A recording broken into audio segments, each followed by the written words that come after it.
Bonjour à tous, bienvenue pour notre webinaire autour du dispositif AREN. Je vous propose, est-ce que c'est possible, Monsieur Lavarde, de mettre la slide suivante? Oui, bien sûr, je déroule.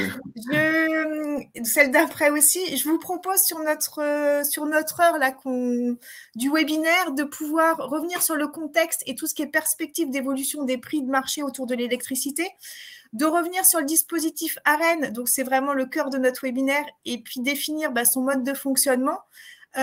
Et puis, des choses qui sont aussi très utiles pour vous, industriels, c'est des aides actuelles pour faire baisser votre facture d'énergie. Et puis, un jeu de questions-réponses. Donc, voilà. Quelques petites règles de fonctionnement. Si c'est possible de passer à la slide d'après. Donc, vous avez possibilité à droite, en bas, vous avez un chat, vous avez possibilité de poser des questions. Il ne faut pas hésiter, de poser des questions, des réactions. N'hésitez pas à poser des questions en cours d'intervention. On traitera, il y aura un jeu de questions-réponses à la fin, mais si vous avez des questions pendant l'intervention de Monsieur Lavarde, il faut y aller. On coupera l'intervention pour poser la question. On s'écoute, bienveillance, écoute sont les maîtres mots du webinaire, et puis il y aura un replay qui sera disponible, et puis le support, je vous enverrai le support après le webinaire. Donc voilà, merci à tous, et je vais laisser la parole à Ludovic Lavarde, directeur développement commercial chez EDF, qui va vous présenter le dispositif AREN. Je vous laisse la parole, Monsieur Lavarde. Merci Sophie. Bonjour à toutes et à tous. Je suis ravi de vous retrouver ce matin. Merci pour l'invitation. Donc Ludovic Lavarde, je suis effectivement directeur du développement commercial sur l'ensemble du territoire, donc chez EDF. Donc comme Sophie nous a invités à le faire. N'hésitez pas à poser vos questions tout au long du webinaire, autant répondre directement et en live sur les sujets qui nous préoccupent. Alors c'est vrai qu'on intervient aujourd'hui dans un moment très tendu. On est toujours dans une crise énergétique et je vais commencer par ce sujet-là, donc quelque chose qui nous préoccupe tous, les entreprises, les collectivités, mais aussi les pouvoirs publics, à tel point que ce sujet, en fait, il n'y a pratiquement pas une journée sans qu'il y ait un sujet sur l'énergie dans les médias audiovisuels tous les jours. Donc, ça nous préoccupe pas mal, à tel point aussi que des nouveaux textes sont publiés depuis samedi dernier et très certainement encore des textes à apparaître pour aider l'ensemble des entreprises et des collectivités sur tout le territoire. Donc, justement, je vous propose de revenir juste quelques minutes sur cette crise énergétique, les raisons, pourquoi, et qu'est-ce qu'on peut espérer aujourd'hui, quelles sont les perspectives qu'on peut imaginer. Alors, juste revenir en quelques mots, les raisons de la crise, en fait. Donc, si on avait fait ce webinaire il y a pile 2 ans, en fait, ça faisait on va dire, globalement, pas mal d'années, en fait, qu'il n'y avait pas de... Les prix étaient globalement assez stables, ils fluctuaient autour d'une certaine base, mais les prix de l'énergie étaient quand même globalement assez stables. Qu'est-ce qui s'est passé, on va dire? Ça a commencé vers mai 2021. On sortait finalement de la période de Covid.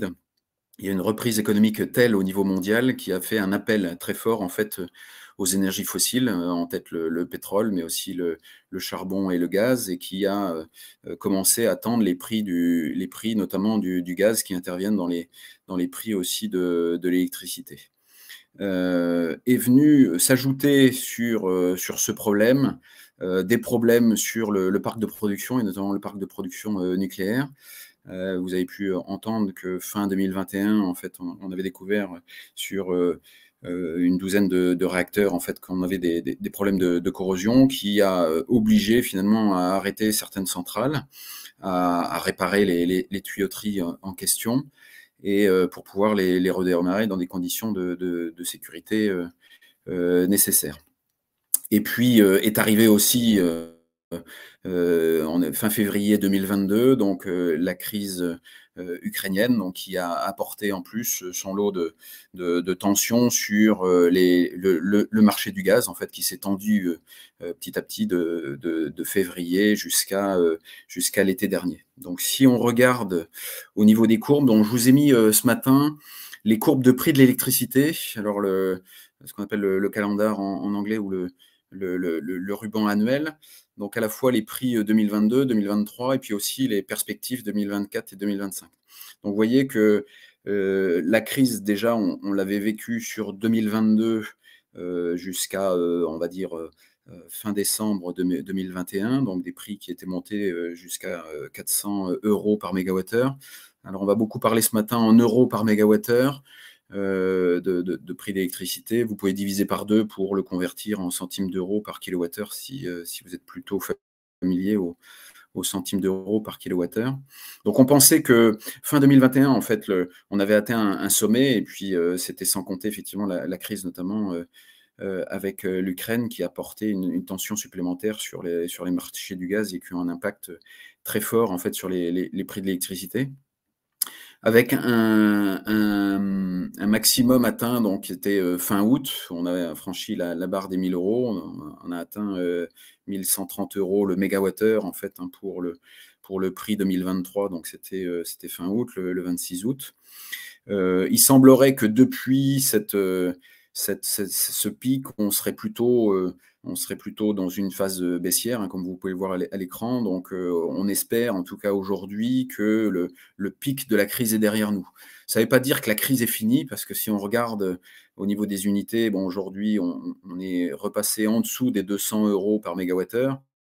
Mais comme je le disais, en fait, il y a 2 ans, on était à 50 € en fait, hein. Donc, ça reste toujours aujourd'hui des prix très, très élevés en fait, hein, pratiquement x4 par rapport à ce qu'on a pu connaître il y a 20 mois. Donc, voilà. Alors, qu'est-ce qu'on peut espérer dans les mois qui viennent?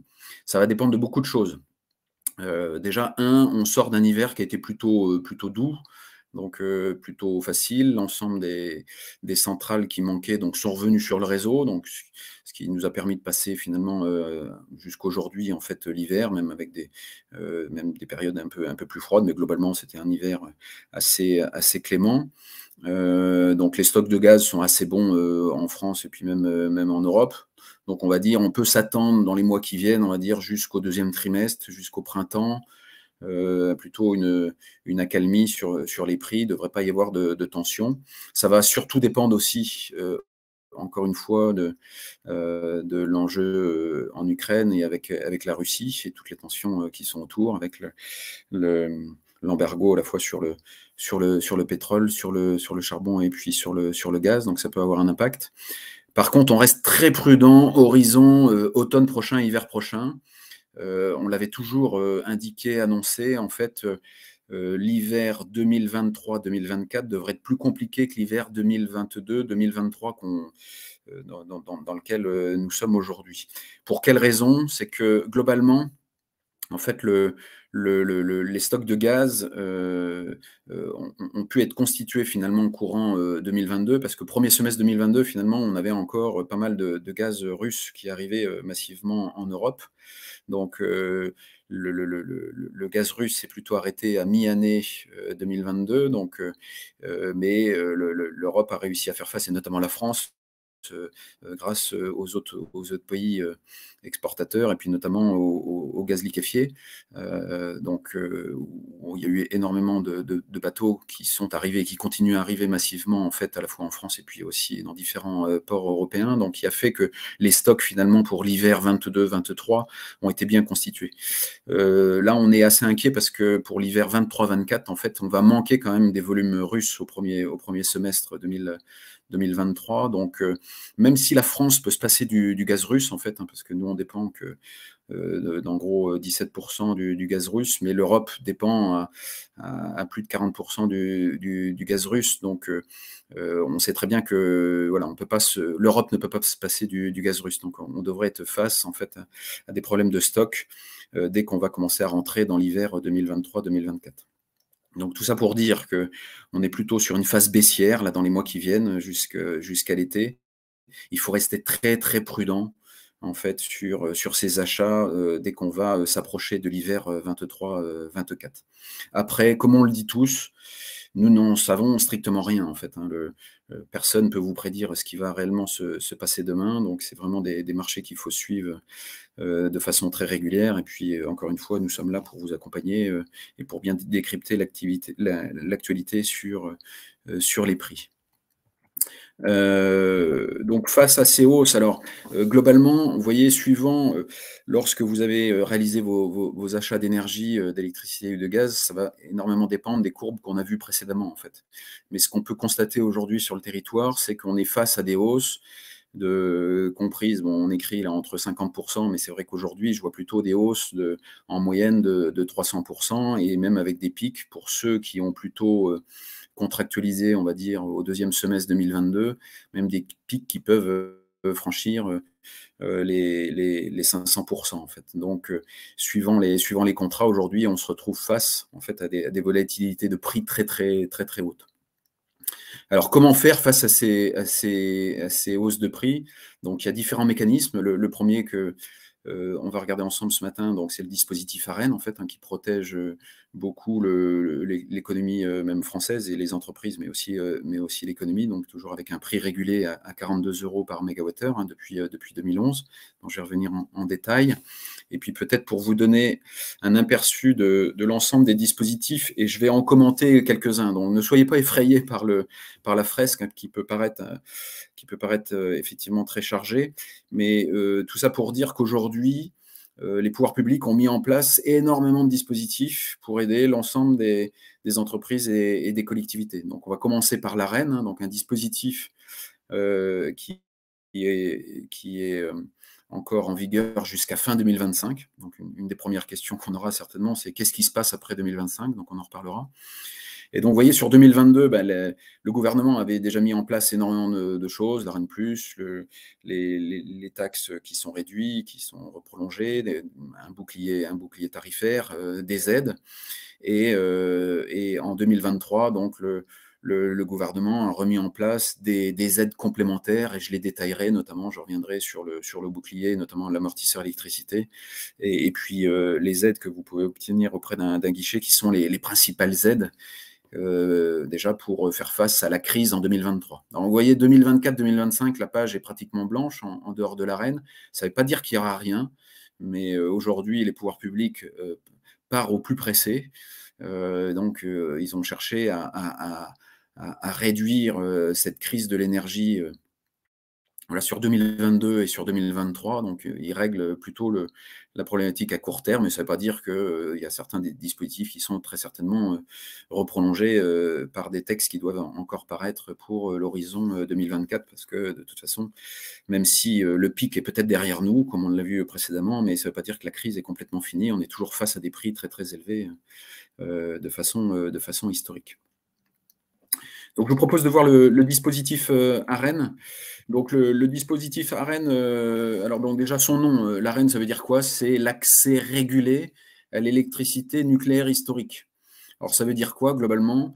C'est le législateur en 2010, donc, qui a créé ce dispositif dans une loi, qui est la loi NOM, donc, qui porte ce dispositif ARENH sur 15 ans, donc de 2011 à 2025.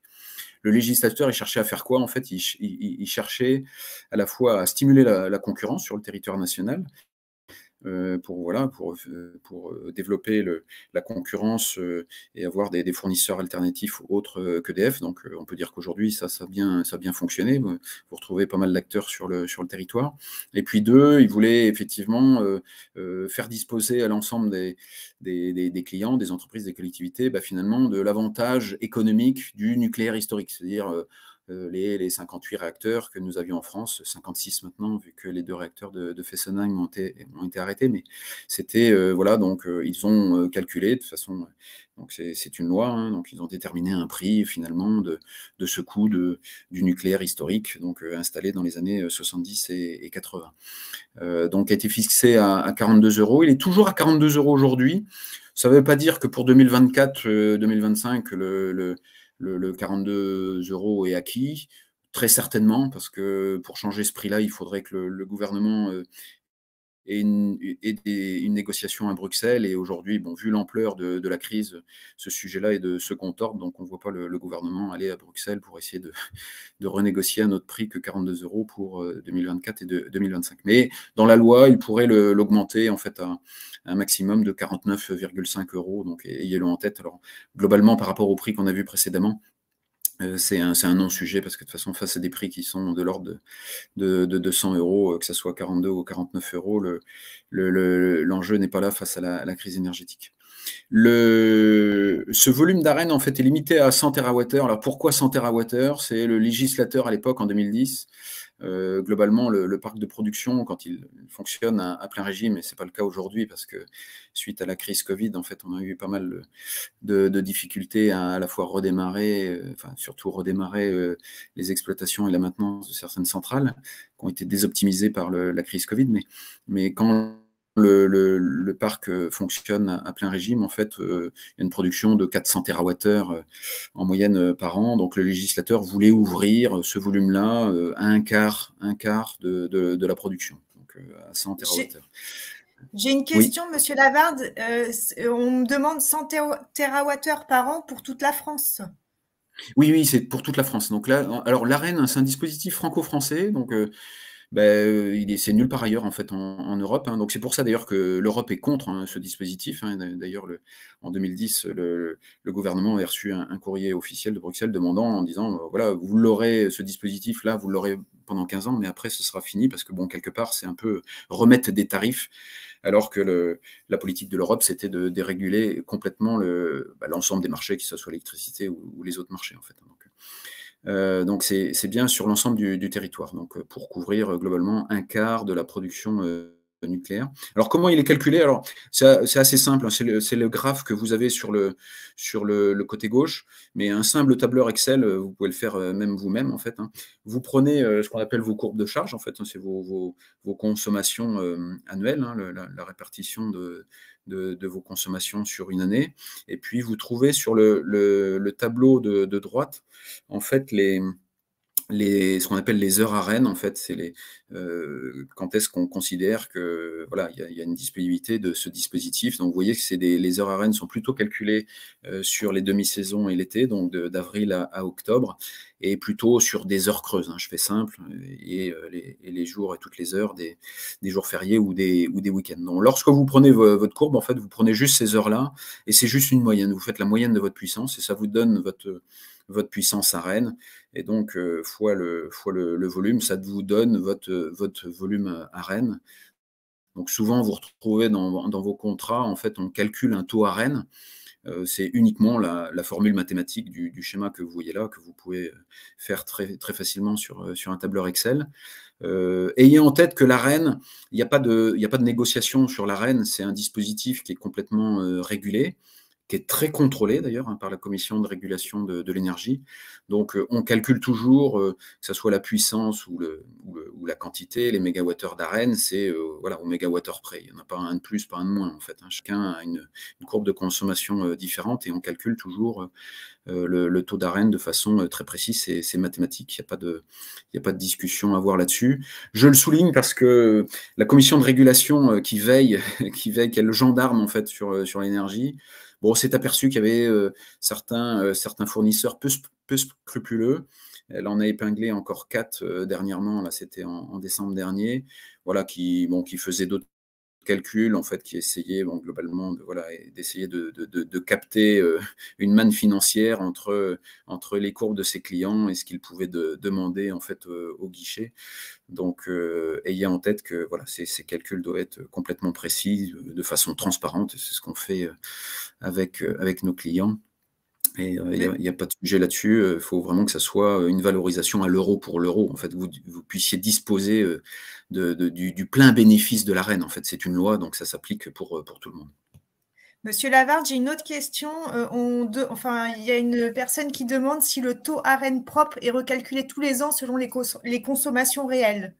Oui, alors ça va dépendre de vos contrats. Donc, ce qui se passe, je vais faire simple, en fait, lorsque vous avez je pense que c'est ce qui nous anime ce matin, plutôt des grosses consommations d'industriels. Donc, vous retrouvez dans nos contrats, en fait, une régularisation de fin d'année, justement pour calculer votre votre taux réel, parce que quand vous signez un contrat, on travaille toujours sur des courbes prévisionnelles, donc on détermine effectivement un taux théorique, et puis suivant ce que vous allez consommer réellement, voilà, vous pouvez déformer votre taux, qu'il soit supérieur ou inférieur, donc pour que ça soit vraiment au plus juste et calculé à l'euro pour l'euro, il y a une régularisation en fin d'année. Alors, c'est complètement faux. Si je descends dans le portefeuille, vous imaginez bien qu'on ne pourrait pas le faire pour, je vais prendre l'exemple, vous comprendrez où je veux en venir, les boulangers. Donc, pour un boulanger, effectivement, on ne peut pas aller refaire des calculs en fin d'année parce que, en fait, les petits contrats, en fait, pour les TPE, c'est plus d'1 million de sites en France, donc on ne pourrait pas se permettre de refaire des calculs Excel.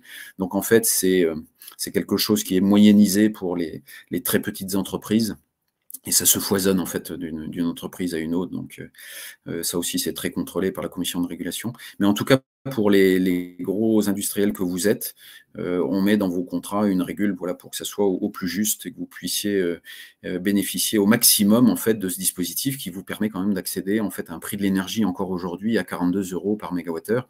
Alors malheureusement, pas tous vos volumes, hein, ça va dépendre de votre taux d'Arenh, mais aujourd'hui, face à un prix de marché qui est aux alentours de 180 € par mégawattheure, il faut effectivement maximiser le plus possible le bénéfice de son Arenh. Donc une autre conclusion. J'ai juste une autre question, Monsieur Lavarde, mais peut-être que vous allez répondre après. C'est comment peut-on estimer le coût que nous devrons payer fin 2023 ? Oui, ça, j'y viens après. Juste pour compléter, parce que c'est une bonne question, ça. Pour compléter, vous voyez, parce qu'on va en reparler, en fait, hein, comment aussi optimiser ses consommations. Il n'y a pas que le prix, il faut travailler aussi sur le volume. Donc, vous voyez aussi, et on le dit souvent, si vous avez une capacité, et ça dépend de vos industries, mais si vous avez une capacité à basculer des consommations, c'est-à-dire des puissances électriques, sur des heures Arenh, hein, donc les carrés bleus, c'est-à-dire plutôt entre avril et octobre et plutôt des heures creuses, automatiquement vous maximisez, c'est-à-dire vous allez augmenter votre taux d'Arenh. Donc c'est bien à avoir en tête en fait, hein, lorsque vous avez des consommations qui sont déplaçables. On s'entend, on sait très bien que dans une industrie, vous n'allez pas déplacer toutes vos consommations et ça dépend effectivement de votre appareil de production. Mais si certaines puissance, dépenses, en fait, consommation sont déplaçables, il faut avoir en tête ces heures-là parce que ça permet de faire déjà une première optimisation liée à l'Arenh. Et puis on en verra d'autres juste après. Alors, une fois que on a parlé donc rapidement, donc le volume Arenh, on n'en a que 100 TWh par an.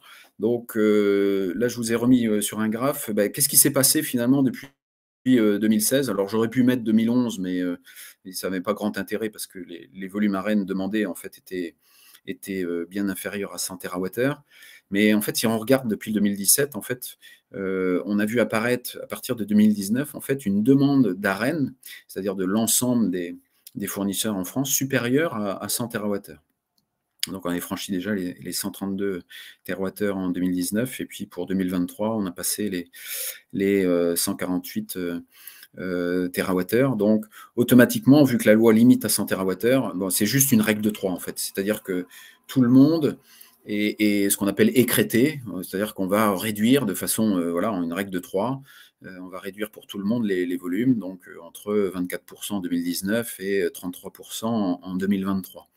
C'est-à-dire que tous les fournisseurs d'électricité qui viennent au guichet en fait en novembre, qui demandent les volumes, voilà, si les volumes dépassent les 100 TWh, et c'est le cas depuis 2019, voilà, ils sont automatiquement écrétés, donc réduits de façon très équitable en fait, hein, chacun est réduit de 33%, donc aussi bien EDF que l'ensemble des fournisseurs en France, parce que malheureusement aujourd'hui la loi limite ce volume d'Arenh à 100 TWh. Donc, qui fait que automatiquement la première question, qu'est-ce qui se passe sur les 33% d'Arenh qui est crété, donc qui disparaît, automatiquement ce 33% se retransforme finalement en prix de marché, le prix de marché, les courbes qu'on voyait précédemment en fait. Et donc qui a aussi lui son impact directement dans le prix de l'électricité, et donc qui vient automatiquement impacter à la fois le prix de la facture et qui génère aussi cet effet de crise de prix. Tous ces volumes sont bien contrôlés par la commission de régulation de l'énergie. Je le disais tout à l'heure, voilà, elle vérifie, elle audite et elle a pu épingler certains fournisseurs là, qui étaient peu scrupuleux. Mais bon, globalement, le dispositif est très, très encadré. Donc, il n'y a pas de problème très spécifique lié à ça. Donc, un dispositif, on le disait tout à l'heure, qui va Monsieur, perdurer jusqu'en 2024 et 2025, en fait. j'ai une question par rapport à l'écrêtement, savoir si l'écrêtement est uniquement basé sur le prix de marché ou est-ce qu'il peut s'appliquer sur un prix fixe défini par le contrat propre à l'entreprise? Alors ça, c'est à définir en fait à la signature des contrats. C'est bien pour ça que je vous le rappelle tout de suite. C'est ayez en tête que de toute façon pour 2024-2025 maintenant, il y aura toujours un écrêtement. Il faut s'attendre à ce que les volumes soient toujours très importants parce que pourquoi ils vont être importants? Parce que quand les prix de marché sont importants, bah, tout le monde veut de l'arène, hein, donc les volumes vont rester importants, donc il y aura de l'écrêtement. Et ça, c'est à définir avec nous, avec votre fournisseur, à la signature de contrat, bah, comment on va couvrir les 32% ou demain 31 ou 35, enfin peu importe, mais comment on les couvre. Donc soit on les couvre avec un prix fixe, voilà, on a des options de type des blocs écrêtement. Alors un bloc écrêtement, ça peut être soit un prix fixe, soit un prix que vous allez déterminer vous-même à un autre moment de l'année, en une ou plusieurs fois, et ça permettra de couvrir ce bloc-là. Sachant que bon, il n'y a pas que la partie écrêtement à couvrir, il y a aussi le reste. Hein. Si on dit que globalement dans l'industrie, on a un taux d'arène en moyenne aux alentours de 75-80%, bon, dès que vous êtes écrété à 30-33%, bon, ça fait globalement ramener sur l'ensemble de la courbe une cinquantaine de pourcents qui sont couverts par l'arène. Bon, globalement, il faut gérer les autres 50%. Alors, je fais vraiment du calcul de coin de table. Hein. Les pourcentages sont complètement différents d'un industriel à un autre, mais c'est ça l'enjeu, en fait. C'est de maximiser votre taux d'arène sur votre contrat, et puis le reste, de couvrir par des positions sur le marché, puis tant que faire se peut, les couvrir au bon moment. Et on a conscience aujourd'hui, dans cette crise depuis 2 ans, c'est pas évident de déterminer les bons moments de couverture, à la fois de l'écrêtement et puis du reste qui est exposé au marché. Mais c'est pour bien comprendre ce matin, c'est ça le principal enjeu en fait pour les entreprises et pour les collectivités. En fait.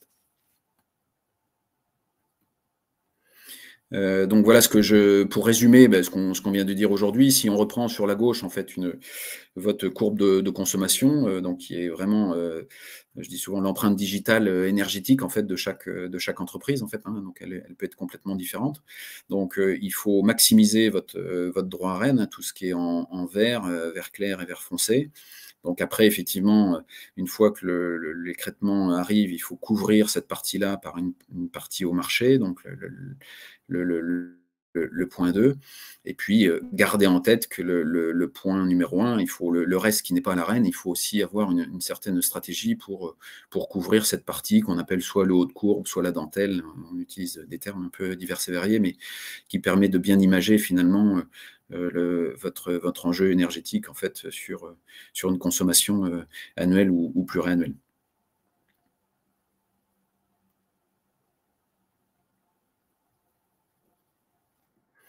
Est-ce que vous avez d'autres questions sur les arènes, sur l'arène? Sinon, je vous propose de passer en fait aux aides gouvernementales, et puis on pourra revenir, si vous le souhaitez aussi, sur le dispositif ARENE s'il y a d'autres enjeux. Donc vous l'avez vu, globalement, l'ARENE protège, une fois écrété, finalement, ça vous protège en gros en moyenne, hein, donc une moyenne très grossière, sur 50% de vos volumes. Donc c'est déjà une chose, hein, parce que faut bien avoir en tête que nous sommes les seuls en fait en France à avoir ce dispositif-là. Hein. Les autres pays européens n'ont pas de dispositif comme ça de protection avec un tarif du nucléaire, donc c'est très spécifique à la France. Donc sur le reste, quelles sont les aides et quelles sont les mesures, notamment gouvernementales, qui ont été mises en place par rapport à ce qu'on voyait précédemment. Donc sur cette frise-là, on a essayé de vous mettre l'ensemble des dispositifs pour avoir une vue synthétique, et puis vous inquiétez pas, on va les détailler juste après, pour voir aujourd'hui tout ce qui existe en fait.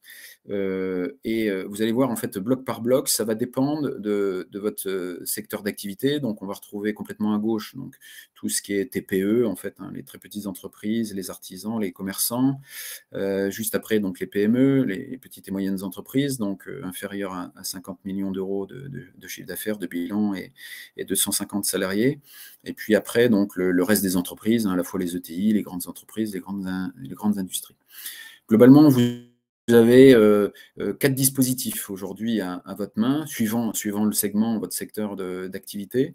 Donc, pour les TPE, pour les artisans, les commerçants, donc vous allez retrouver déjà ce qu'on appelle le bouclier. Alors, le bouclier, et je vais le détailler après, voilà, va s'appliquer à la fois pour les tarifs, mais aussi pour les offres de marché, mais uniquement pour les sites inférieurs ou égal à 36 kVA. Hein. Donc, c'est la puissance de votre contrat, donc de votre compteur site par site, en fait. Hein. Donc, c'est ce qu'on appelait avant les tarifs bleus, en fait. Hein. Donc, ce que vous avez aussi à titre particulier et que les TPE et les artisans peuvent avoir, en fait.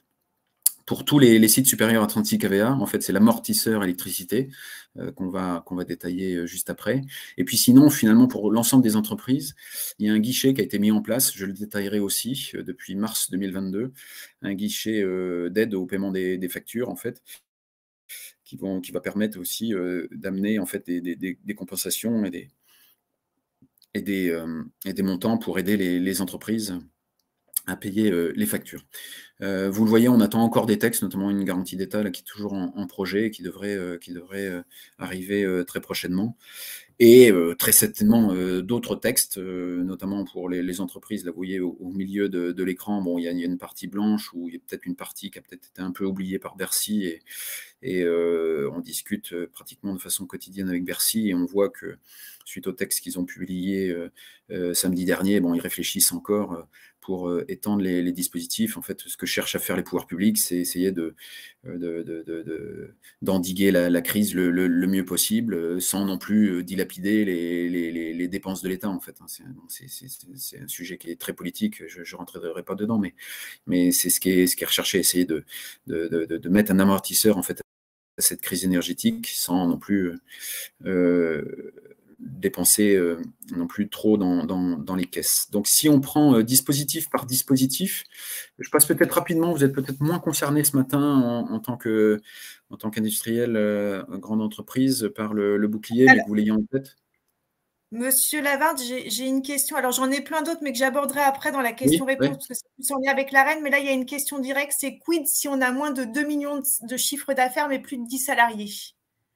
Ah bah, automatiquement, vous allez être considéré comme une PME, en fait. Hein. C'est vraiment, il y a vraiment un « et », en fait. Hein. Si vous êtes moins de 2 millions, plus de 10 salariés, malheureusement, aujourd'hui, ce qu'a prévu le législateur, en fait, dans le décret, automatiquement, vous passez dans la colonne juste à droite, donc vous êtes considéré comme PME et assimilé, en fait. Hein.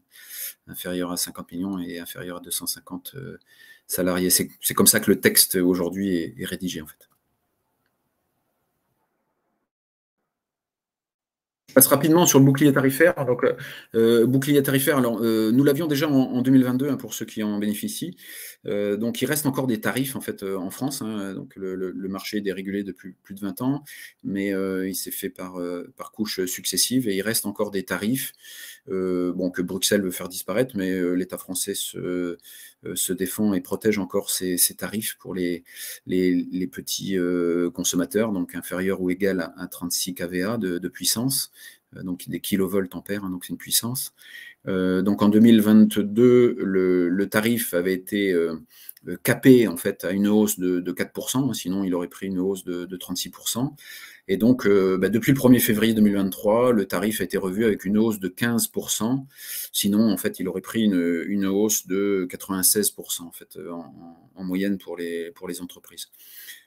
Donc là, ça reste assez simple, hein, comme bouclier, c'est juste le tarif plus une augmentation. Donc, vous pouvez voir que pour ceux qui peuvent en bénéficier, bon, il n'y a pas mieux aujourd'hui que le bouclier tarifaire, en fait, sur les petites puissances, en fait, hein, sur les compteurs basse tension petite puissance, en fait, pour ceux qui peuvent en bénéficier. Donc, c'est un enjeu notamment des commerçants, des artisans qui sont des petits consommateurs, en fait. J'ai une question sur le bouclier tarifaire. Il faut également que les dépenses pour les TPE soient augmentées de 50% pour le bouclier tarifaire? Non, ça, je vais revenir après. Ça, il faut pas mélanger une aide par rapport à une autre. Ça, vous allez voir après, c'est lié au guichet, mais j'y reviens juste après. Donc là, faut pas se poser de questions. Vous avez une entreprise, une TPE ou assimilé, voilà, avec un compteur inférieur ou égal à 36 kVA, bon, voilà, il ne faut pas se poser de questions. Et d'ailleurs, c'est fait de façon automatique, en fait, hein, parce qu'automatiquement, le tarif réglementé, parce qu'on parle de tarif réglementé de vente, en fait, il est géré par EDF uniquement, hein, ça reste encore un monopole en France, et puis c'est pour ça que le Bruxelles veut le casser. Et en fait, vous n'avez rien à faire parce que, en fait, dès le 1er février, nous, on revoit les prix du tarif. Hein, la commission de régulation a présenté au gouvernement juste avant le 1er février voilà, le tarif, son augmentation, et le gouvernement voilà, a appliqué par décret une augmentation de 15%, et EDF en fait l'applique. Vous n'avez rien à faire. En fait, tous ceux qui sont concernés par ce bouclier tarifaire vont recevoir leur facture TRV plus 15%. En fait. Et on reviendra sur ce sujet là d'augmentation à 50% qui est lié en fait au guichet. J'y reviens juste après. Alors, il y a en tête en fait que le bouclier a été étendu, pas uniquement pour ceux qui disposent du tarif, mais aussi ceux qui ont fait le choix par le passé en fait de demander une offre de marché. On en a beaucoup en fait hein, sur le territoire, c'est normal, hein, le marché est dérégulé, donc il n'y avait pas de raison aussi que les clients aussi puissent sortir du tarif. Donc, on en a beaucoup sur le territoire.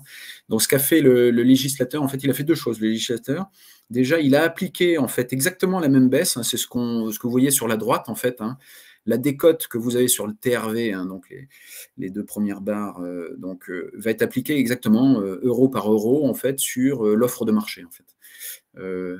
Donc pour pouvoir bénéficier de la même décote. Alors vous voyez que bon, on met un X hein, parce que suivant l'offre de marché et avec qui vous l'avez signé, parce que vous avez pu la signer avec EDF, mais aussi avec un autre fournisseur alternatif. Donc quel que soit votre contrat, quel que soit votre prix, en fait, vous allez pouvoir bénéficier de la décote hein, si vous êtes une TPE. Et puis qui a été justement bonifié là depuis samedi avec un complément, une aide complémentaire pour assurer qu'au maximum la part de l'énergie soit égale à 130%. Je ne sais pas si vous vous souvenez, mais le 5 janvier, en fait, Emmanuel Macron avait pris un engagement auprès notamment de la Fédération des boulangers de limiter la hausse à 180 € par mégawattheure, donc tout compris avec le TURP, avec l'acheminement. Et donc, hors acheminement, hors TURP, la part énergie donc, est limitée à 130 €. Donc là, je vais vous montrer après juste ce qu'il faut faire, en fait, puisqu'il y a juste un document à nous renvoyer ou à renvoyer à votre fournisseur d'énergie. Vous avez juste une attestation à renvoyer à votre fournisseur disant que vous êtes bien une TPE et vous souhaitez bénéficier du bouclier sur votre offre de marché. Et puis, en fait, c'est votre fournisseur qui l'applique directement sur votre facture. Vous n'avez rien à faire de plus. Et de toute façon, vous paierez au maximum, si vous êtes concerné, un prix une part énergie égale à 230 € par mégawattheure, donc qui vient quand même fortement limiter les hausses, hein, parce que si on se remet par le passé, les courbes que vous avez vues tout à l'heure, bon, il y a effectivement certains des clients qui malheureusement voilà, avaient couvert des contrats aux alentours de 300, 400, même jusqu'à 500 € par mégawattheure, donc ça vient quand même fortement réduire la facture énergétique. Peut-être juste préciser que l'attestation, elle est à renvoyer avant fin mars. Oui, alors je vais y venir. On peut faire un saut sur l'attestation et puis je reviendrai après dessus. Et puis je vais remonter après. Donc nous concernant hein, pour EDF, mais si vous êtes client, vous avez juste alors vous avez reçu déjà par mail, si vous êtes concerné, hein, vous avez reçu par mail votre attestation, donc vous avez juste, de façon électronique en fait, hein, vous avez juste à la renvoyer en fait à la balle générique là. Et si vous ne l'avez pas reçu, vous allez directement sur le site EDF et puis le formulaire est en ligne en fait. Hein, il est en ligne déjà depuis janvier. Donc on a même mis en place un numéro dédié. Voilà, si vous avez des questions, mais bon, là sur ce sujet-là, il n'y a pas vraiment de questions. La seule question qu'il faut se poser, c'est est-ce que vous êtes concerné, est-ce que vous êtes une TPE et là, il ne faut pas se poser de questions. Il faut signer l'attestation et la renvoyer aussitôt à la balle générique, qui va servir non seulement pour le bouclier, mais aussi pour l'amortisseur. Donc, je reviens un petit peu en arrière. Ça me permettait de répondre à la question. Ceux qui ne sont pas concernés voilà, par le bouclier, là qu'on vient de voir, là, donc ils sont essentiellement les TPE, donc et puis inférieur ou égal à 36 kVA. Pour les autres, donc le le gouvernement donc, a mis en place un amortisseur électricité, donc qui vise à couvrir finalement à la fois les TPE et aussi les PME. Donc, alors vous voyez déjà la première limite en fait à l'amortisseur électricité, c'est qu'aujourd'hui voilà, il est limité en fait pour les entreprises de 250 salariés et puis 50 millions d'euros de chiffre d'affaires ou 43 millions de bilan. Donc, se pose, parce que j'ai beaucoup, moi, de sollicitations sur le territoire d'entreprises de taille intermédiaire ou de grandes entreprises. Donc, effectivement, les ETI et les grandes entreprises ne sont, en tout cas à date, ne sont pas concernées par l'amortisseur électricité. C'est pour ça qu'il y a encore pas mal de discussions à Bercy sur ce sujet-là, parce que ça ne protège que les TPE et les PME. Alors, qu'est-ce qui se passe concrètement pour l'ensemble des entreprises, essentiellement les PME, donc hors TPE, le calcul en fait reste assez simple. En fait, vous le voyez sur la droite, c'est qu'on prend la part énergie de votre contrat. Et puis, donc, il y a un seuil qui est fixé à 180 € par mégawattheure. Et quel que soit votre prix, en fait, l'aide, la compensation qui va vous être donnée, c'est la moitié de ce que vous voyez en vert hachuré. Donc, l'amortisseur, donc c'est égal à 50% de votre prix de contrat. La part énergie, donc on parle bien hors acheminement, hors TURP, un tarif d'utilisation du réseau public de l'électricité, donc la partie Enedis, et hors taxes, même si les taxes aujourd'hui ont été réduites à leur plus basse valeur, donc vous recevrez effectivement cette déduction-là. Donc là aussi, vous n'avez rien à faire, hein, c'est-à-dire que c'est votre fournisseur qui est chargé de faire ces calculs-là. Donc c'est un casse-tête pour nous là depuis que les textes sont parus, mais c'est à nous de gérer ça. Donc on est en train de faire l'ensemble des calculs. Vous n'avez qu'à renvoyer finalement cette attestation qui est exactement la même que je vous ai montré tout à l'heure, hein. Aussi bien on a fait un seul et même document avec les pouvoirs publics, à la fois pour le bouclier ou pour l'amortisseur, et comme ça, nous faisons les calculs et on applique directement en fait sur votre facture cette déduction de la moitié. Alors, suivant le prix de votre contrat, la compensation est quand même capée à 160 € par mégawattheure. Donc, ça veut dire par là que si jamais effectivement il y a des gens qui sont confrontés à un prix supérieur à 500 € par mégawattheure, mais bon, très honnêtement, sur le territoire, je n'en vois pas beaucoup. On est plutôt à des prix entre 300 et 500 € par mégawattheure pour ceux qui, malheureusement, ont signé des contrats au deuxième semestre 2022. Donc, voilà, la compensation va être automatique, en fait, sur les factures qui vont sortir. Et en attendant... Oui.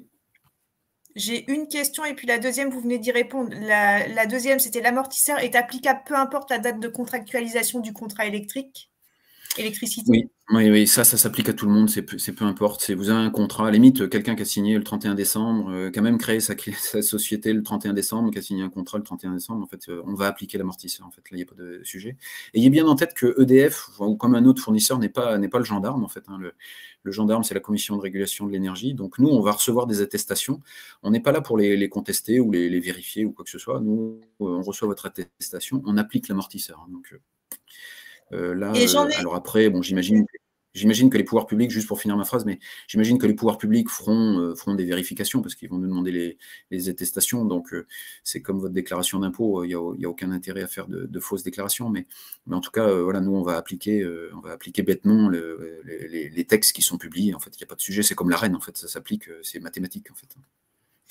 Et j'ai une autre question.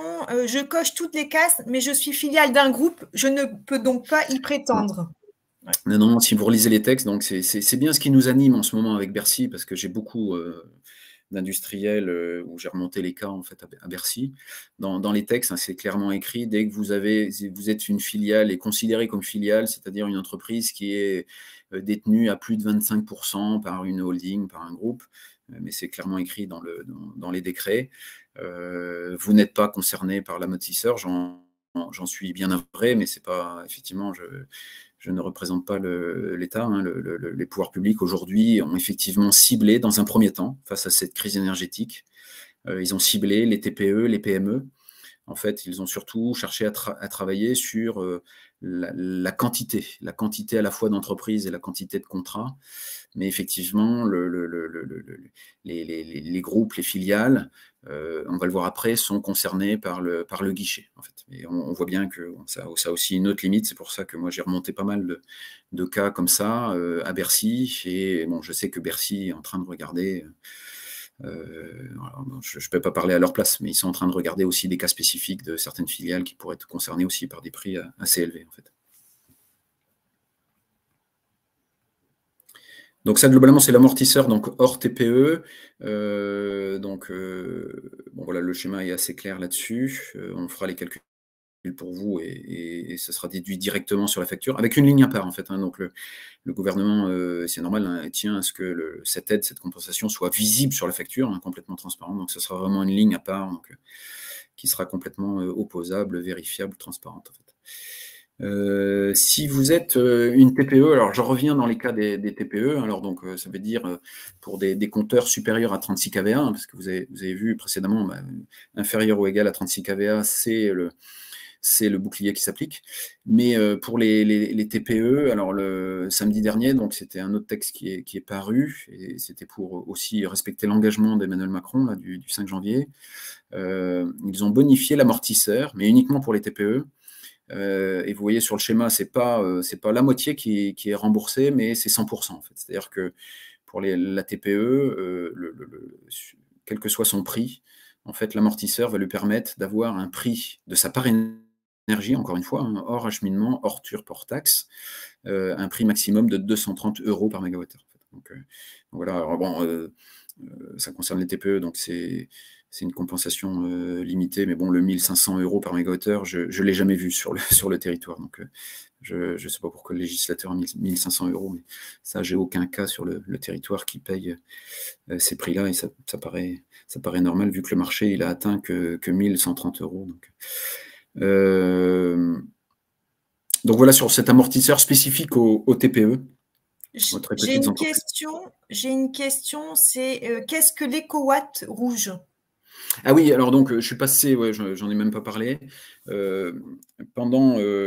avez suivi, notamment au niveau des médias, en fait, on a eu très peur cet hiver d'être face à des délestages, en fait. Alors pourquoi? Parce qu'en fait, lorsqu'on était en octobre-novembre, suite aux problèmes qu'on a eu sur le parc, et notamment liés à une douzaine de réacteurs où il y avait des corrosions sous contrainte qui devaient être réparées. En fait, c'est des tuyauteries en fait, de secours hein, qui ne fonctionnent pas, hein, mais qui sont utilisées qu'en cas de secours, donc qui a des corrosions. Donc, c'était normal qu'elles soient remplacées.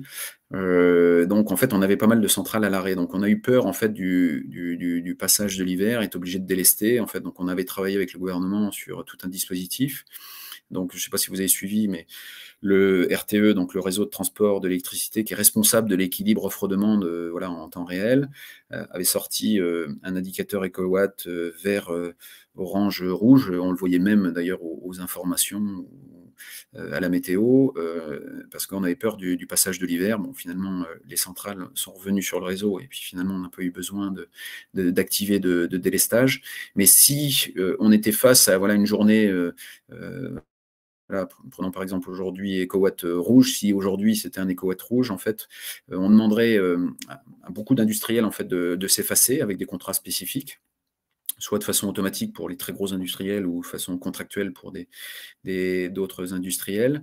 Et donc, ce qu'avait prévu le législateur, c'est de dire, bon, OK, on aide les entreprises, mais il faut que ces jours écowatt rouge où on demande un peu un effort national à tout le monde, il ne faut pas qu'il y ait un peu des vases communicants, une aide qui vienne, alors qu'à un moment donné, l'entreprise pourrait aussi un peu s'effacer. Donc, c'est un peu ça qui est vu derrière cette idée-là, c'est-à-dire que les 230 €, vous les avez tout le temps, sauf le jour d'écowatt rouge, c'est à vous quelque part de vous effacer, en fait, de réduire votre consommation. En fait.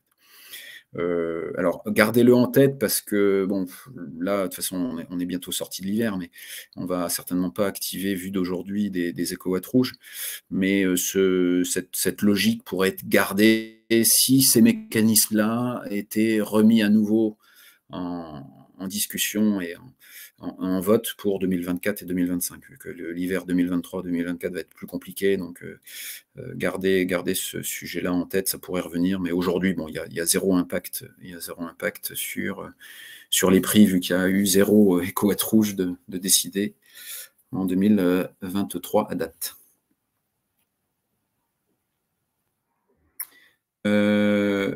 Donc ça, j'étais passé dessus tout à l'heure. Donc juste pour rappeler, voilà, que ça soit le bouclier pour l'offre de marché ou l'amortisseur, et où d'ailleurs, il n'y a pas de question à se poser. Vous avez une seule attestation, une unique attestation. Vous cochez bien voilà, le cas qui vous concerne, TPE ou PME.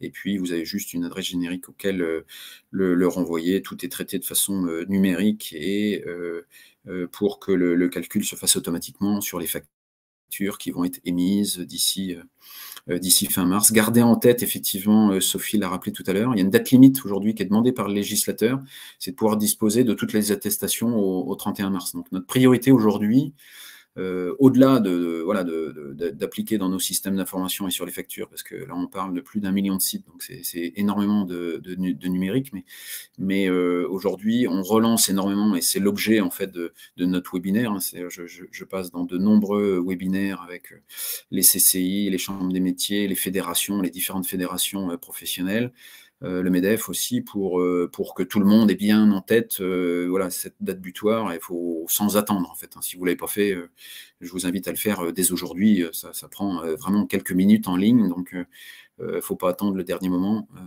pour appliquer le bénéfice de ces aides si vous êtes concerné en fait. Moi, j'ai une petite question. Quid des personnes qui vont signer des contrats après le 31 mars pour l'amortisseur et le bouclier? Comment ça se passe puisque... Alors aujourd'hui, bon, si vous signez après le 31 mars, il y a plusieurs cas de figure. Soit vous signez après le 31 mars et, je sais pas, parce que votre contrat s'arrête au 1er avril, par exemple. Alors non, je prends un autre exemple, le 1er mai. Donc vous signez après le 31 mars, par exemple, en avril, et votre contrat s'arrête au 1er mai. Donc vous avez encore des volumes sur 2023. Bon, vous l'avez vu, le prix de marché aujourd'hui, il est inférieur à 200 €. Donc de toute façon, vous n'êtes pas concerné par ces différents dispositifs, parce que vous voyez bien, en fait, le législateur a essayé de limiter ceux qui ont signé des prix très élevés, surtout au deuxième semestre 2022, en fait, des prix qui sont au-delà de 300, 400, même, on a vu même des prix à 500 €. Donc aujourd'hui, normalement, vous allez signer des prix qui sont bien inférieurs à 230 €, vu que le marché il est à 180. Donc il n'y a pas de sujet. Normalement, les industriels aujourd'hui, je dis normalement, c'est un peu faux ce que je dis, mais les grands industriels, depuis de nombreuses années, ont calé leur contrat à partir du 1er janvier. Donc normalement, après le 31 mars, on discute plutôt en ce moment avec les industriels de contrats à partir du 1er janvier 2024. En fait. Et donc là, 2024, je ne sais pas quoi vous dire sur les aides, parce qu'elles n'existent pas aujourd'hui, hormis l'Arenh. Mais ça ne veut pas dire qu'elles n'existeront pas demain. Donc il faudra voir aussi... voilà l'impact de la crise, de ces aides, et voilà l'enseignement qui en sera tiré, et s'il ne faut pas les prolonger sur 2024 et peut-être 2025. Là, les pouvoirs publics ont paré au plus urgent, en fait. Essayer de juguler la crise sur 2023, en fait. Dernier dispositif pour les entreprises, même s'il y en a d'autres encore qui sont dans les cartons. Donc, c'est ce qu'on appelle le guichet d'aide au paiement des factures. Alors, c'est un dispositif qui existe déjà depuis mars 2022. Vous en avez peut-être déjà connaissance. Et c'est un dispositif qui évolue, en fait. C'est-à-dire que, vous voyez même, là, je vais expliquer un petit peu dans les grandes lignes. Je vous ai mis des X parce que, effectivement, c'est difficile de résumer en une seule page toutes les aides que vous pouvez avoir au guichet. Et en fait, il y a juste un enseignement à avoir, là, c'est d'aller directement en fait sur le simulateur d'impôt.gouv pour simuler votre cas spécifique. Donc, ce qu'a cherché à faire le législateur, donc là, c'est sur l'ensemble des entreprises. Je ne l'ai peut-être pas rappelé tout à l'heure, mais vous voyez que toutes ces aides sont cumulatives, en fait. J'ai beaucoup, tous les jours, des échanges avec des entreprises, alors plutôt des TPE et des PME qui me disaient, bah non, là, moi, j'ai l'amortisseur, je ne peux pas avoir le guichet. Non, tout est cumulatif, en fait. Vous pouvez avoir le guichet et l'amortisseur, vous pouvez avoir le guichet et pas l'amortisseur, suivant, voilà, suivant les prix, et inversement. Donc, il faut vraiment faire l'attestation et puis aller au guichet et simuler en fait les aides dont vous pouvez bénéficier. Il y a deux principaux critères. C'est pour ça qu'il faut aller le faire sur le simulateur. Donc, le législateur a voulu limiter et apporter les aides pour tous ceux dont les dépenses énergétiques sont supérieures à 3% de leur chiffre d'affaires 2021. Et dans beaucoup des cas, enfin c'est ce que je vois tous les jours, le 3% est quand même amplement dépassé. Celui qui ne dépasse pas les 3%, c'est éventuellement celui qui a signé avant mai 2021 un contrat de 3 ans. Et effectivement, aujourd'hui, il dort tranquille parce qu'il dort sur des prix qu'il avait fixés avant la crise sur 3 ans. Et donc celui-ci n'est pas trop concerné par le guichet, mais en dehors de ces cas très spécifiques qui ont fait des achats très en amont, beaucoup sont concernés par ce premier critère. Le deuxième critère, donc, il faut qu'il y ait une augmentation en fait de la facture énergétique. D'ailleurs, c'est l'ensemble de la facture, hein, c'est pas que l'électricité, c'est le gaz aussi. Et après, bon, on met un X parce que c'est vraiment le simulateur qui va vous le déterminer, parce que les pouvoirs publics en fait ouvrent par palier de 2 mois. Donc là, en ce moment, c'était novembre-décembre 2022 qui était ouvert. Ils vont ouvrir janvier-février et suivant vos factures. Et là, le X il varie en fait d'une période sur l'autre. Mais globalement, en fait, c'est entre une augmentation de 50 à 100% en fait. Hein, c'est ce que calcule le simulateur. Et donc le gouvernement vous apporte une aide complémentaire en fait. Pour réduire la facture. Alors là, concrètement, cette aide-là, donc ce que vous voyez là, schématiquement, rayé en vert, c'est pas nous qui le facturons, c'est une aide qui vous sera apportée directement par les pouvoirs publics. Donc c'est pour ça que moi j'invite l'ensemble des entreprises à aller faire dès aujourd'hui ces simulations directement sur impôts.gouv. Vous simulez vos cas spécifiques parce qu'elles sont vraiment diverses et variées suivant vos factures mois par mois. Et ça, il n'y a que vous, finalement, qui pouvez faire ces simulations-là. Faites-les. J'ai encore, tous les jours, j'ai des cas où des entreprises me disent « Ah ben non, mais c'est compliqué, j'y vais pas, mais de toute façon, j'ai l'amortisseur. » Non, c'est cumulatif, il faut y aller. En fait, c'est des aides complémentaires dont vous pouvez bénéficier, même si, bon, voilà, ça va pas annuler toute la crise énergétique. Ça vient quand même la compenser pour partie, quoi. Donc, il faut le maximiser en fait. Donc, je ne sais pas si vous avez des questions, mais c'est vrai que sur le guichet, là, il faut, vu que c'est pas EDF en fait qui le déploie, il faut surtout aller le faire directement avec les pouvoirs publics. Il y a une question d'une personne qui dit je pense pouvoir en bénéficier de cette aide pour 2023, mais le simulateur n'est pas prêt, il me semble. Si, le simulateur, il est prêt. Oui, il fonctionne. Je vais vous envoyer le lien. Oui, il vous ouvre juste des périodes, en fait. Je ne les ai pas en tête, là, désolé, là, ce matin, mais je les ai dans un mail quelque part, là, où Sophie, vous les avez peut-être. Il ouvre par période, en fait. Depuis mars, en fait, il est ouvert 2 mois par 2 mois. Parce que c'est énormément d'entreprises, donc il le gère en fait en bimensuel comme ça, et donc pour novembre-décembre 2022, vous donnez vos factures et ça vous donne un montant, et puis vous déclarez pour pouvoir bénéficier de l'aide. Là maintenant ils vont ouvrir janvier-février, je ne sais pas si c'est ouvert d'ailleurs ou s'ils l'ouvrent le 16 février, je ne sais plus la date, et ainsi de suite comme ça en fait ça, et ils vont faire ça tout 2023, le faire par palier. Donc j'ai conscience, et bon, ça a été beaucoup relayé dans les médias presse écrite et audiovisuelle, mais c'est très administratif, j'en ai conscience. Alors c'est pas à moi de venir apporter ma critique ou mon sentiment là-dessus en fait, mais bon voilà, le système il est comme ça, quoi. Donc ça peut effectivement prendre un peu de temps, et j'en ai conscience pour les TPE et les PME que je croise beaucoup sur le territoire, mais il faut le faire, quoi. Le dispositif est déployé de cette façon, il faut pouvoir en bénéficier, faut pas passer à côté à la fois par négligence ou par manque de temps, parce qu'il y a quand même des euros à la clé.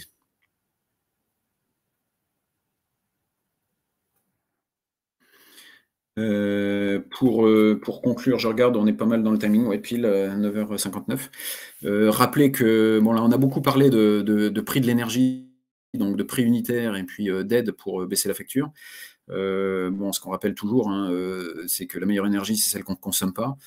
Donc, sollicitez-nous aussi pour étudier avec vous la façon de réduire aussi les volumes, hein, pas travailler uniquement sur le prix unitaire, mais travailler sur les volumes. Donc, comment je peux travailler sur la sobriété, sur l'efficacité énergétique, réduire ses consommations, décarboner les usages. Hein, on déploie énormément de solaire. Comment apporter l'autoconsommation sur vos entreprises pour réduire les volumes, parce qu'une facture, c'est un prix unitaire fois un volume. Donc, n'hésitez pas à nous solliciter aussi bien pour de l'efficacité énergétique, pour faire une expertise de vos consommations, pour, lorsque vous êtes sur des bâtiments, pour regarder de façon intelligente le pilotage de ces bâtiments-là, ou encore réfléchir avec vous sur comment décarboner nos activités, parce qu'on voit bien que finalement toute cette crise, elle dépend en fait des énergies fossiles. Donc comment on peut réduire ces volumes, et aussi comment on peut développer l'autoconsommation. Donc c'était pour conclure sur cette séquence ce matin. C'est voilà, pour gagner, il faut travailler sur les deux angles, travailler sur le prix unitaire qu'on a largement débattu, mais aussi travailler sur les volumes. Et puis pour toute question, n'hésitez pas à nous solliciter. Je vous laisse mes coordonnées, mon mail, mon portable. Donc n'hésitez pas. Voilà, je suis pas seul sur le territoire, vous imaginez bien. Donc on a énormément d'équipes sur le territoire. On est près de on est plusieurs centaines de personnes sur le territoire pour vous accompagner au plus près de vos activités sur tous ces sujets. Donc, n'hésitez pas à nous solliciter sur tous ces enjeux énergétiques. Ce que je vous propose juste de faire un petit point, là je vois qu'il y a des questions par rapport aux panneaux solaires, il y a des choses, il y a des webinaires qui ont été faits, il y a des webinaires qui vont être faits aussi, enfin, ou des rencontres en physique. Je reviendrai vers la personne qui a posé ces questions-là. Je vous donne les prochains rendez-vous autour de l'énergie qui sont organisés par CAP ou auxquels CAP participe. Donc, il va y avoir un atelier en physique sur investir pour augmenter en compétitivité et diminuer vos factures d'énergie. Donc, ce sera chez Porquetto à Arras avec le témoignage de deux industriels.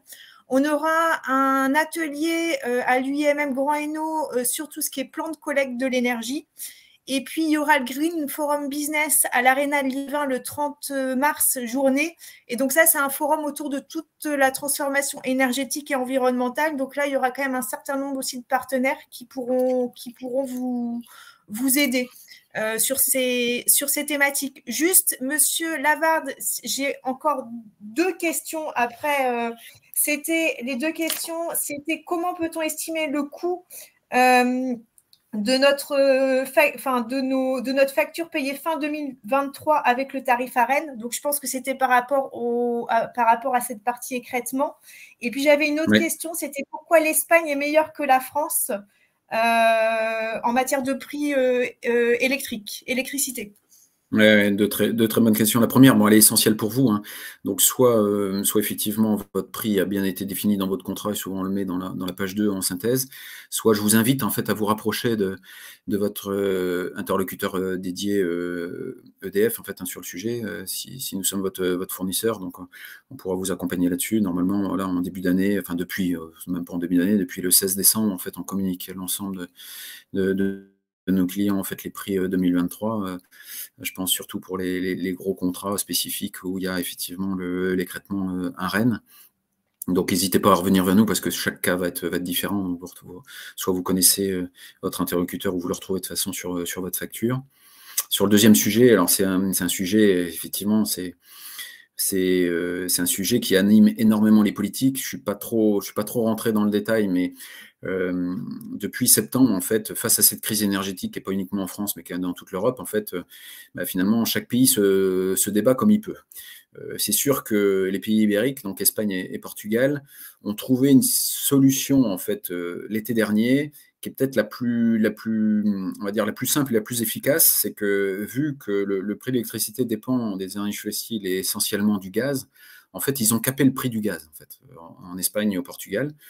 qui a le mérite d'être très, très efficace, parce que il n'y a plus besoin de mettre d'aide derrière, c'est que tout de suite, ça réduit le prix et automatiquement les prix du contrat. Alors après, bon, ça pose une question, c'est comment on finance effectivement ce cap du prix du gaz, parce que le gouvernement espagnol ou portugais est obligé quand même d'injecter pas mal d'argent pour compenser ces pertes pour les fournisseurs de gaz, mais ça c'est un autre sujet. Le président de la République a essayé en fait depuis septembre a lancé une négociation avec les 27 sur le sujet. Bon, aujourd'hui, c'est pas la solution qui a été retenue par les 27, mais il faut savoir que le sujet n'est pas fini en fait. Hein. Donc les 27 ont engagé une réforme dans ce qu'ils appellent en anglais le market design en fait. Hein, c'est comment est fixé le prix des énergies en fait globalement. Donc pour l'instant, ils ont capé le prix du gaz, mais ils l'ont capé à un niveau qui ne permet pas aujourd'hui d'avoir une action très forte sur le prix de l'électricité. Et il reste encore à avoir des réflexions sur comment revoir la fixation du prix de l'électricité. Donc, vous avez raison, c'est sûr que ce qu'a décidé l'Espagne et le Portugal est une mesure assez drastique et assez efficace, en fait. Hein. Donc, mais là, bon, voilà, on est tributaire, effectivement, d'un accord des 27, et aujourd'hui, bon, voilà, la France n'a pas vraiment eu gain de cause parce que l'Allemagne est plutôt contre, le Danemark, les Pays-Bas, enfin, il y a pas mal de pays qui sont contre mais bon, voilà, les discussions ne sont pas terminées, donc à suivre sur l'actualité européenne si le mécanisme, ce market design, comment il pourra être revu. Mais ça va être effectivement des choses à suivre de près, parce que ça peut être une façon justement pour revoir finalement les prix pour 2024 et 2025. Et même après d'ailleurs.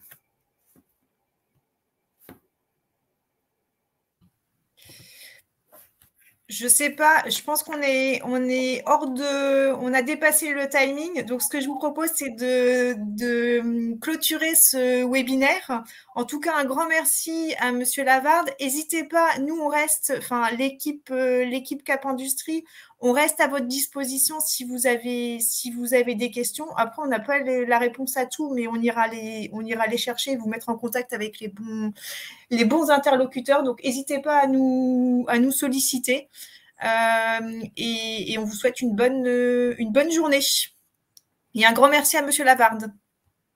Merci à toutes et à tous. Bonne journée, et puis à votre disposition.